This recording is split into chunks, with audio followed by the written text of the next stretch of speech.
Hi Kevin, kumusta? Hi Kuya Jens, okay lang po. Kumusta ang exam nyo ngayong week?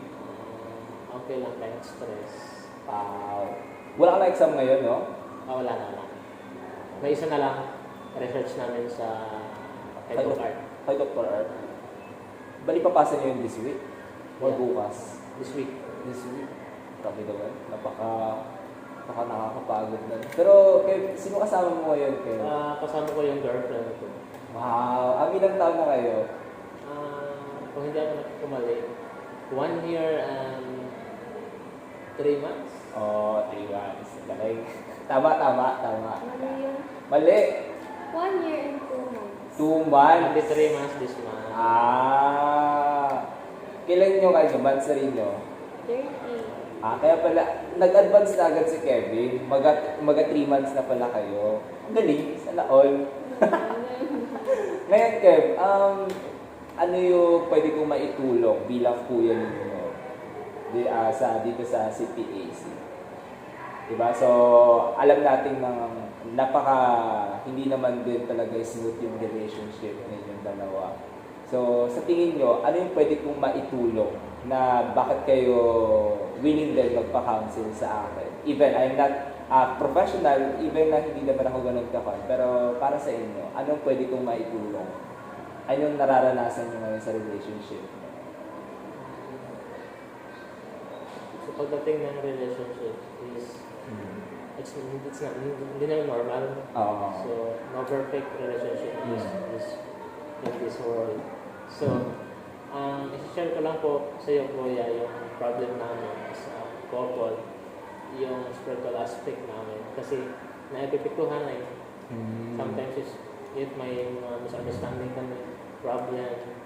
So, sometimes wala kaming gana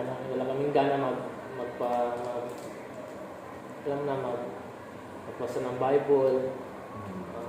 That's the problem, one of the problem in our relationship. Bali, yung ganong aspect, as your kuya, ilang or how many months niyo na realize na mismo yun yung naging problema niyo? Yung para bang, di ba, ang sabi nga nila, sa relationship dapat ang maging foundation ay si Jesus, di ba, ang Panginoon natin. Ikaw mismo, Ken, paano mo na realize yun na yun yung naging problem ninyo? When it comes misunderstanding namin kasi sometimes kahit konti lang yung problema, pinapalaki namin eh. So, instead yung love na pataas namin, hindi na yung pride, yung ego namin. Sabi namin, for me especially, kung magsabi siya ng masasakit na salita, deeply ko yan, dinadala ko yan. I am an emotional person kasi sabi na kung mag-aaway kami. Iiyak talaga ako. That's my, I wanna happen when it comes to relationship, maghilak ko. Bali, para bang na-realize mo bilang lalaki, di ba? Ang sabi kasi nila naman, sa relationship, meron parang 1 month, 2 months. Pag nag-3 na kayo or 4, para bang smooth pa rin yung, di ba? Parang gano'n. Pero sa inyo mismo, mga ilang months mo rin, Kev, or ikaw, Jen, mismo, naranasan nyo yun, para bang, parang may kulang pa din. Para bang nandun yung spiritual aspect na di na tayo nakakapag-pray, nakakapag-Bible study as a couple. Nagagawa nyo rin ba yun for the first months nyo or even na wala? Yung first months namin, nagagawa namin minsan. Minsan Din. Tapos, nakakalimutan namin.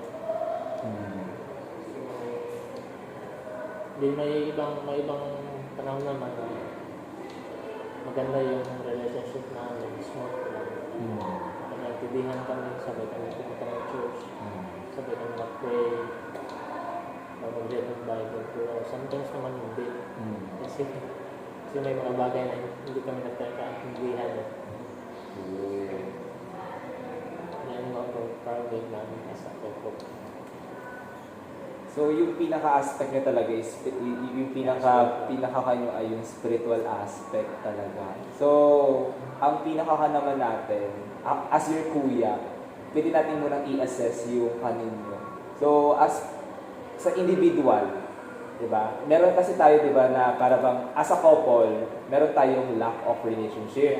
Lalo na sa, kunyari, mag-iaya si Kevin kay Jen na, okay, hindi ka ba busy? Pwede ba tayo mag-pray muna before tayo matulog? Di ba sa mga video call, mga gano'n na para bang yun yung nagiging setup. Pero as individual muna, kamusta naman yung relationship din ninyo sa Panginoon? Para bang nagagawa nyo rin ba yun sa individual life niyo?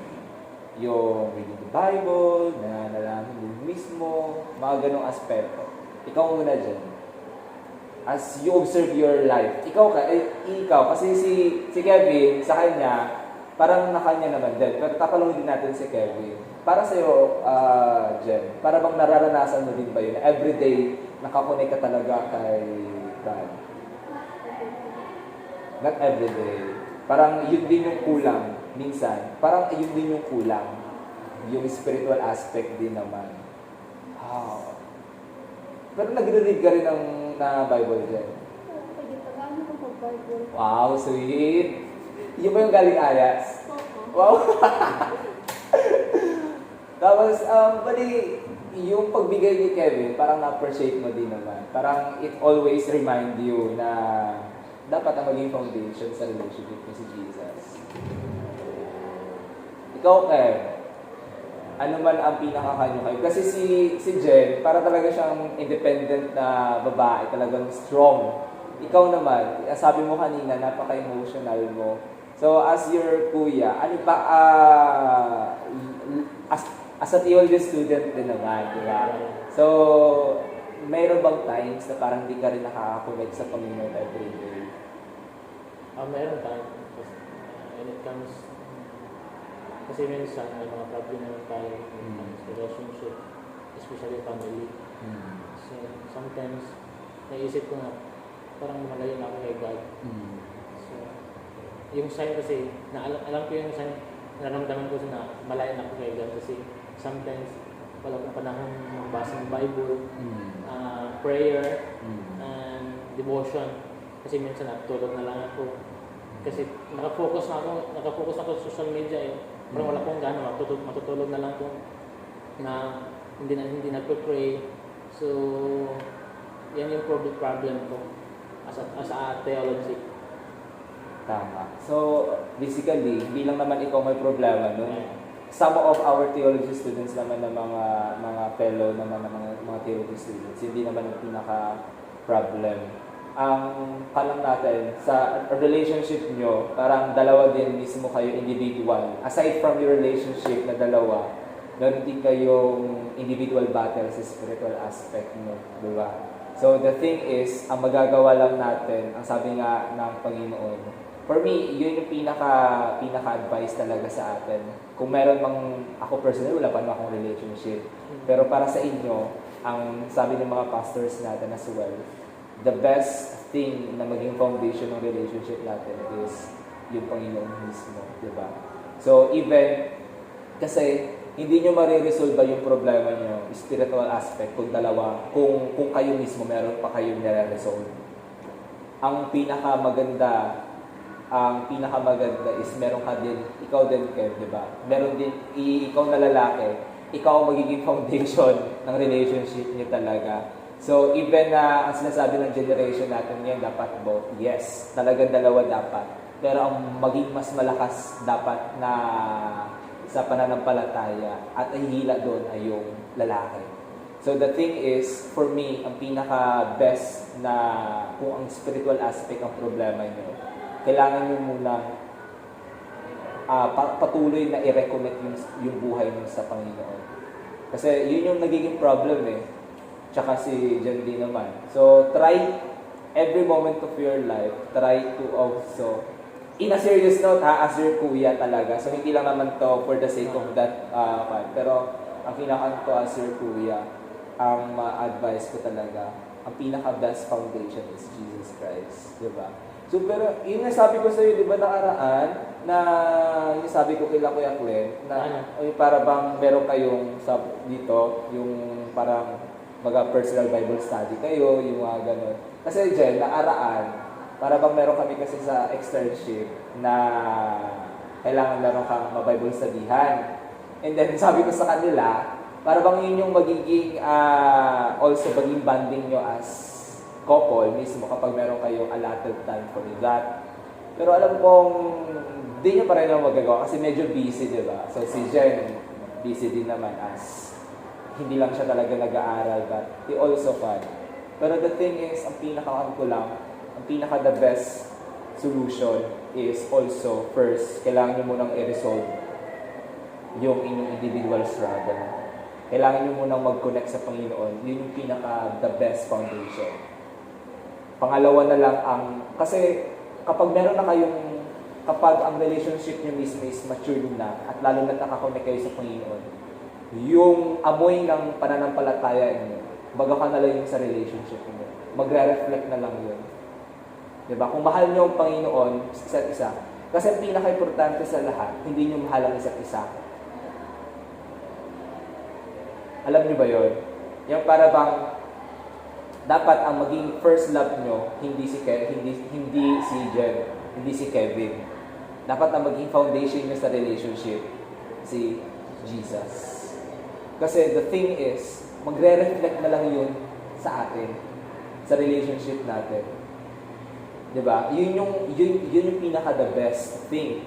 Kasi when it comes na mahal natin yung Panginoon, yung misunderstanding na sabi mo kanina na lalo pang lumalalim, hindi na yun mismo lalalim pa. Kundi mas uunti pang magiging mababaw o yung magiging problema. Kasi naiintindihan mo yung situation. Diba? So, the first thing that you can do, reconnect yourself to Jesus and build a relationship with Him. To the follow-up na lang mismo, yung magre-reflect yung pagmamahal mo sa isa't isa. Diba? So, wala na akong relationship, pero yun ang pinaka-the best advice. Kasi sabi nga dito, sa 1 Peter 4 verse 8, above all, keep loving one another earnestly, since love covers a multitude of sins. So, kapag nandoon na kapag ang foundation niya is yung pag-ibig, hindi lang sa inyo, kundi maging intact yun yung pag-ibig ni Jesus. Kasi sabi nga, di ba, seek ye first the kingdom of God, and all these things shall be added unto you. Wherein, unahin natin ng Panginoon, susunod yung papaano mo iintindihin, mamahalin yung taong minamahal mo. Kasi yun yung pinaka-the best aspect. Aside from that, maliban doon sa spiritual thing na pwede nyong magawa, pwede din ninyong gawin yung talagang i-try nyo din mismo. Even na meron na kayong individual struggle, hindi ibig sabihin na, okay, sabi ni Kuya Johnson, kailangan na palang i-resolve ko na yung problema mo, yung problema ko, diyan ka lang muna, Kevin. Hindi. The thing is, habang nasa relationship kayo, kailangan meron din kayo solusyon na ginagawa sa buhay nyo. And kailangan nyo din mismo na dalawa din kayo mismo ang dalawa na kayo eh. Diba? Hindi naman din na, okay, si Kevin dito lang, okay, si Jen dito lang. Hindi. The thing is, I think, and the best thing that you can do as well, kailangan nyo palakasin ang isa't isa. Okay, sasabihin ni Kevin, si Jen, kasi kailangan meron kayong open communication sa isa't isa. Hindi ibig sabihin na, di ba na lang ganyan si Kevin mag-pray after mag-call? Para bang nawawala na yung gano'n na sense, di ba? Sometimes gano'n yung nangyayari. Na parang, okay, theology student naman si Kevin, dapat siya mag-pray. Di ba? May gano'n, di ba? Yung para bang naging gano'n yung aspect, pero hindi. The thing is, even na meron kayong individual struggle, ang pinaka-the best thing na pwede nyo magawa sa couple, hindi dapat kayo ang mag-resolve lang ng problema nyo. Dapat kayo ng dalawa. Okay. Jen, okay. Sabi dito sa Matthew 6 verse 33, seek ye first the kingdom of God. Sige, always, lagi natin unahin yung Panginoon. It always, baga-baga, keep reminding each one of you. Kasi yun yung pinaka-the best thing na pwede nyo rin magawa. Diba? Kasi minsan nakakalimutan natin yun eh. Na para bang, okay, lover lang kita, parang hindi na kita kakanin sa spiritual mo. Kasi sa'yo yan eh. Hindi. Kasi kayong dalawa, nagpa-practice na kayo ng relationship, getting into married. As a couple, yun yung pina-practice nyo ngayon nasa relationship na kayo. Kung yung iniisip ni Kevin ay kasal, the best thing. Kung iniisip ni Jen ay iwanan ka, wala na tayo magagawa. Pero yun yung nakikita ko na pwede nyo magawa as a couple. Try to practice it. Even na wala kayong time, even nasabihin nyo wala kayong time, merong time yan. Kumbaga, mag-alang kayo, pwede kayo sa prayer garden, okay, pray tayo sa ganito, para hindi kayo maumay, wag everyday. Para bang hindi siya, for me sa akin hindi siya everyday ginagawa na, tara, punta tayo prayer garden, mag-pray tayo, ganito, ganun. Tapos may time pa na set up, para mababurden ka nun. Diba? Naturally, it comes out kapag, syempre, mahal mo ang Panginoon, and of course, para magiging natural na lahat. Na, okay, tara kayo. Para bang biglaan na yaya, ay, Jen, pray tayo, ganito, gano'n.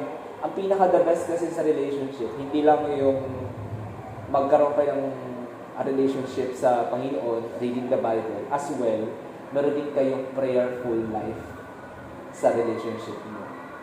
Yan yung pinaka-the best. Bago matulog, or kapag, good morning, Kevin, good morning, Jen, pray tayo, di ba? Yun yung pwede nyo magawa di ba? Na even in a short effort, you can also grow your spiritual aspect. So, I hope and I pray nakatulong yung ganong aspeto ng advice ko as your kuya. Diba? So, I hope yun yung pinaka-challenge sa inyo ngayon. Kasi nasa 1 year and 3 months na kayo, maga 3 months. Diba? So, I hope and I pray mas mag-grow pa yung relationship mo. Hindi lang doon sa physical aspect. Kasi sabi nila, kapag inaalagaan ka ng isang tao, medyo tumataba ka raw. Yung parang ganon. Hindi lang tayo doon mag-grow sa physical aspect. Yung parang bang kailangan mo maging pogi para sa kanya. At maging maganda, di ba? The thing is, dapat holistically tayo mag-grow as one. Kasi nasa ka na kayo nasa relationship na kayo.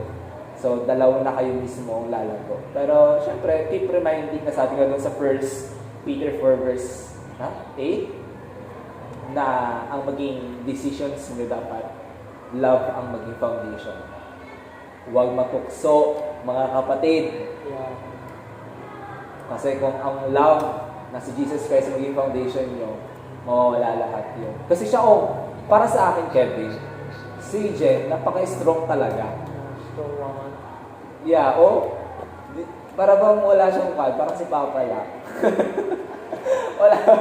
Pero the thing is, that is the best thing na, in short, sa pagtatapos natin sa council, the thing is, ang pinakakan ay aware kayo na the best na pwede nyo magawa ay yung nagawa nyo ay aware kayo na meron kayong lack. Diba? Meron kayong pagkukulang sa relationship. Yun yung the best. For me, para sa akin, yun ang pinaka-the best thing. Aware kayo na meron kayong problema. Kasi kung hindi kayo aware, hindi yun magkakaroon ng ng solution. It will also parang, okay, wala na. Diba? Parang yun yung pinaka-the best. Aware, and as well, kailangan nyo rin aware din kayo paano mo i-resolve yung problem ninyo. Kapag may problema ka, Kevin, ang sabi ko nga last time back, hindi ko siguro nasabi din naman. Pero the thing is, kung may problema ka, sabihin mo lang kay Jen. Diba? Si Jen naman handang makinig sa'yo. Si Jen naman, kapag, Jen, be independent. Joke lang. So, kapag may mga problema ka dyan kay Kevin, sabihin mo lang sa kanya. Diba? Kasi iiyak yan si Kevin. Iiyak si Kevin. Yun yung talagang emotional si Kevin. So, yun lang. Salamat, Gid. Thank you, I hope and I pray na magkat pa kayo. Kasi sabi ko nga parang napakaganda ng relationship niyo, 1 and 2 months. Sana all. So, hindi na to siya for the sake of that video. I hope and I pray talaga na magkat talaga kayo. Magbulong pa yung relationship niyo. Diba? Parang ayaw mo naman. Ayaw mo? Oy, pwede ko kayo pag-pray? Sige po, kuya. Okay. Let's pray. Heavenly Father, Panginoon Diyos, tinataas po namin ang inyong pong makigang pangalan sa mga oras nito, Ama. Alam niyo po ang mga pinagdadaanan po nila Kevin and ni Jen, Panginoon, sa kanila pong relationship. Indeed, dear God, I praise you and we praise you, dear God, na 1 year and 3 months na po sila, Panginoon Diyos, sa kanila pong relationship. As their friend and as their kuya, Panginoon Diyos, ay napakasaya ko po, Panginoon Diyos, na makita na kung papaano po sila mismo nagkakaroon po ng pagmamahalan sa isa't isa. Ang aking pong panalangin, Panginoon Diyos, katulad po ng inyong pong pangako, lalo na po, Panginoon Diyos, sa Matthew 6 verse 33 at sa 1 Peter 4 verse 8. Kung lagi po namin uunahin kayo, Panginoon Diyos, ay ang magiging pundasyon po namin pong pagmamahalan at pagmamahalan po ni Kevin at Jen ay kayo po, Panginoon Diyos. Alam ko po na hindi lamang po ang spiritual ang kanila pong nagiging problema sa kanila pong relationship, but their weaknesses as well, dear God, as individual. Patuloy niyo po nawang palakasin si Kevin at si Jen, Panginoon, sa kanila pong pananampalataya na kung saan ay hindi lang po sila mismo magre-resolve ng kanila pong mga problema, but as one sa kanila pong relationship, tulungan niyo po sila, Panginoon, na magkaroon pa po mismo ng abundantly, Panginoon Diyos, na connection and relationship, Panginoon, sa kanila. Tulungan niyo po sila, Panginoon Diyos, na ikaw po pumagitna sa kanila po pang-araw-araw na buhay, Panginoon Diyos, sa kanila pong relationship. Kung meron pong mga tampuhan, Panginoon Diyos, inyo po nawa silang yakapin na dalawa at isipin po nila, Panginoon Diyos, kung paano po kayo nagmamahal sa kanila, Panginoon. At kung meron pong mga tampuhan, ay nawa, Panginoon, I pray na hindi po ito magiging mas malala pa, Panginoon Diyos. Bagkos, iintindihin po nila ang kanila pong mga situation, Panginoon. Maraming salamat po, Ama, sa hapon din pong ito. I hope and I pray na hindi lamang po ito, Panginoon Diyos, ang magiging session po namin for advice or counsel, Panginoon Diyos. But the thing is, I hope and I pray, Panginoon, na magtatagal pa po ang relationship ni Kevin and ni Jen, na sana, Panginoon Diyos, sa inyo pong pagkakaloob sila po hanggang sa dulo, hanggang sa inyo pong pagbabalik. Maraming salamat po, Ama, sa pagdinig ng aming pong panalangin sa pangalan ni Jesus. Amen. Diba? That's all love. Ay nako, Kevin, napakadaldal.